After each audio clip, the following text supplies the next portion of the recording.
tu dois proclamer l'avenir. Amen.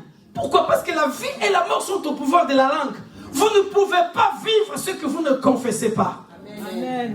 Tu ne m'as pas compris. Je voulais dire ceci, le monde que nous voyons aujourd'hui, même s'il était dans la pensée divine de l'éternité, mais avant que celui-ci n'existe, Dieu devrait déclarer. Amen. Amen. Amen. Bien-aimé, ta parole ou ta bouche est une bouche prophétique. Amen. Alors ne proclame pas n'importe quoi de ta bouche, parce que la vie sort de ta bouche. Amen. Et je te conseille de choisir la vie plutôt que la mort. Amen. Donc tu ne seras pas comme ces insensés qui au travers de leur bouche détruisent leur propre avenir. Proclame de bonnes choses. Amen. Pour toi, pour tes enfants, ton mari, pour ce que tu fais, pour ce que tu entreprends, au nom de Jésus-Christ, et tu verras s'accomplir. Demandez-moi pourquoi. Parce que tu seras jugé par tes paroles et par tes mots. Ah, tu ne m'as pas compris. Jésus a dit, vous serez jugés par vos paroles.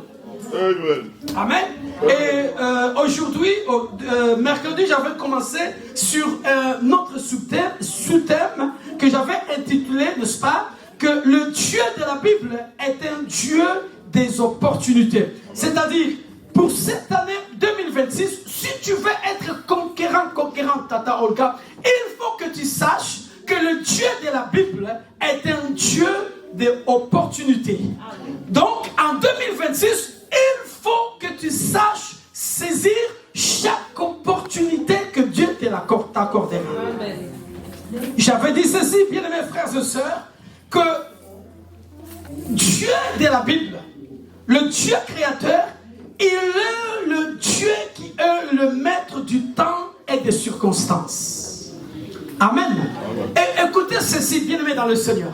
Tu peux prier toute la journée, jeûner plusieurs jours. Tu peux jeûner 50 jours plus, 10 jours plus que Jésus. En fait, tu ne verras jamais Dieu faire descendre même l'argent ou de ce que tu as demandé. Mais qu'est-ce que Dieu fait? Dieu t'ouvrira des portes. Dieu